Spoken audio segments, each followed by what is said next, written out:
डाल्टनगंज, बिश्रामपुर, हुसैनाबाद, छतरपुर विधानसभा क्षेत्र से अपने अपने पुत्र को टिकट दिलाने के प्रयास में लगे हैं कई दिग्गज दलों के नेता। झारखंड में विधानसभा चुनाव होने में मात्र 1 से 2 माह का समय बचा है। किसी समय चुनाव की घोषणा हो सकती है। हर दल के नेता अपने अपने अलकमान के पास अपने टिकट के लिए हाथ पांव मार रहे हैं। हर संभावित उम्मीदवार अपनी जीत का दावा कर रहे हैं। बात अगर पलामू जिले की की जाए तो झारखंड के कई दिग्गज नेता पलामू प्रमंडल से आते हैं। यह राज्य से लेकर केंद्र तक अपनी पहुंच रखते हैं। इस बार के विधानसभा चुनाव में कई माननीय अपने से ज़्यादा अपने उत्तराधिकारी को लेकर चिंतित हैं। किसी तरह अपने उत्तराधिकारी को भाजपा गठबंधन या इंडिया गठबंधन के नाव पर सवार कराकर चुनावी नदी पार करना चाह रहे हैं। देखा जा रहा है कि जो प्रतिनिधि एक बार जिस क्षेत्र का प्रतिनिधित्व कर लेता है वह उस सीट को अपनी जागीर समझने लगता है। इसी क्रम में कई नेता हैं। इंदर सिंह नामधारी का राजनीतिक गरियालों में एक बड़ा नाम है। डाल्टनगंज भंडारिया विधानसभा क्षेत्र से 1980 से लेकर 2009 तक 1985 के चुनाव को छोड़कर लगातार इस क्षेत्र का प्रतिनिधित्व किया है। जनसंघ भाजपा से लेकर राजनीतिक की शुरुआत करते हुए कई दलों से चुनाव लड़कर जीत चुके हैं। इनमें मुख्यतः रूप से भाजपा, राजद, जदयू शामिल है।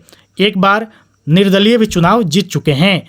अपने क्षेत्र सहित पलामू प्रमंडल में काफ़ी लोकप्रिय रहे हैं। जो एक बार उनसे मिल लेता है इनका होकर रह जाता है। अपने जीवन का आखिरी चुनाव 2009 में चतरा संसदीय क्षेत्र से निर्दलीय चुनाव जीतकर लोकसभा पहुंचे थे, लेकिन चुनाव में भाजपा ने अपना प्रत्याशी खड़ा नहीं करते हुए अपना समर्थन दिया था। इसके बाद चुनावी राजनीति से अपने आप को अलग कर लिया। उन्होंने कभी जात पात की राजनीति नहीं की है। यह नामधारी सिख परिवार से आते हैं। इनके समुदाय का वोटरों की संख्या उंगली पर गिनी जा सकती है।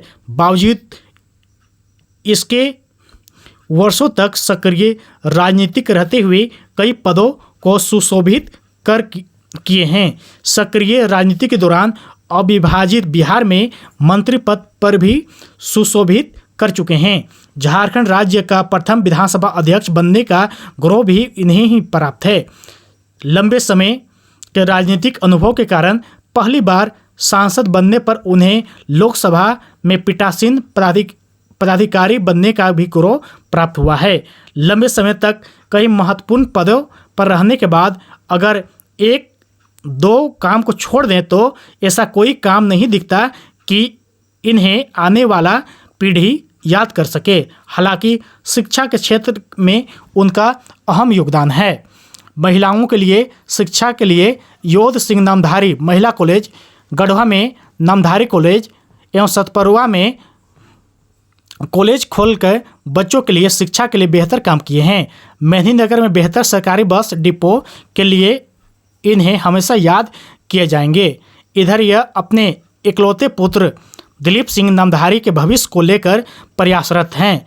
यह डाल्टन भंडारिया विधानसभा क्षेत्र से किसी राष्ट्रीय दल का टिकट अपने पुत्र को दिलवाकर एवं जिताकर विधानसभा में भेजने के लिए अपने राजनीतिक कद के प्रभाव से बेड़ा पार कराने का प्रयासरत हैं। क्षेत्र की जनता से जब दिलीप सिंह नामधारी के बारे में बैकअप लिया गया तो क्षेत्र में लोगों से उनके प्रति सहानुभूति तो मिली, पर एक ही शिकायत मिली कि अपने पिता की तुलना में फील्ड में इनका आना जाना नहीं के बराबर होता है। कुछ चंद लोगों से घिरे रहते हैं। ना अपने पिता जैसा उनके पास टैलेंट है और ना ही प्रभाव। लगातार मैदान में लगे रहेंगे तो अन्य उम्मीदवारों की अपेक्षा इन्हें चुनाव जीतने में कम प्रयास करना पड़ेगा, क्योंकि यह नाम के मोहताज नहीं है। बाकी आगे वक्त ही बताएगा।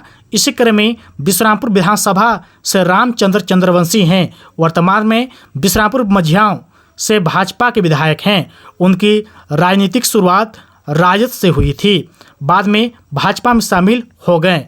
अब विभाजित बिहार एवं झारखंड में मंत्री पद से सुशोभित हो चुके हैं। अपने समय के दिग्गज कांग्रेसी मजदूर नेता चंद्रशेखर दुबे उर्फ ददई दुबे, जो बिहार एवं झारखंड सरकार में मंत्री रह चुके हैं, को हराकर भाजपा में अपने मजबूत पेट बना चुके हैं। शिक्षा के क्षेत्र में बिश्रामपुर में अपना साम्राज्य स्थापित कर लिया है। इनका अपने नाम से विश्वविद्यालय भी है। वह यूसीजी से ग्रांट हैं। मेडिकल, नर्सिंग, इंजीनियरिंग समेत कई विषयों की पढ़ाई होती है। प्रत्यक्ष एवं अप्रत्यक्ष रूप से क्षेत्र की जनता के लाभ के साथ साथ पलामू के अलावा बिहार, छत्तीसगढ़, यूपी के छात्रों को भी मिल रहा है शिक्षा। इनके उत्तराधिकारी बड़े पुत्र ईश्वर सागर चंद्रवंशी बखूबी निभा रहे हैं। विधायक रामचंद्र चंद्रवंशी भी उम्र का प्रभाव नजर आ रहा है। 74 वर्ष की उम्र होने के कारण इनका पूरा प्रयास है कि उनके स्थान पर पुत्र को भाजपा से टिकट दिलवा दें।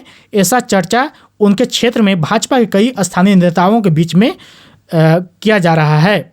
इसी तरह पाटन सुरक्षित सीट से कई बार इस क्षेत्र का प्रतिनिधित्व कर चुके राधा कृष्ण किशोर भी कई दलों में चक्कर लगा चुके हैं।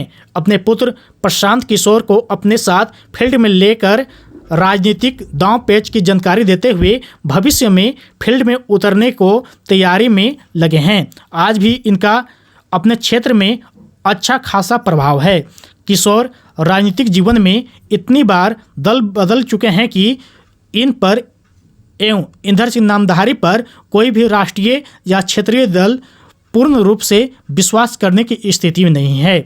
खुद या उनके उत्तराधिकारी कब तक दल में प्रतिबद्धता के साथ रहते हैं कहना मुश्किल है। इसका प्रभाव उनके उत्तराधिकारी पर पड़ सकता है। इसी क्रम में सांसद बीडी राम भी अपनी बेटी के लिए पाटन छतरपुर से टिकट के लिए प्रयास कर रहे हैं। ऐसा चर्चा पलामू के राजनीतिक गलियारों में है। पलामू को चर्चित सीट हुसैनाबाद से इस वक्त एनसीपी अजीत गुट के विधायक कमलेश कुमार सिंह हैं, जो दूसरी बार इस विधानसभा क्षेत्र का प्रतिनिधित्व कर रहे हैं।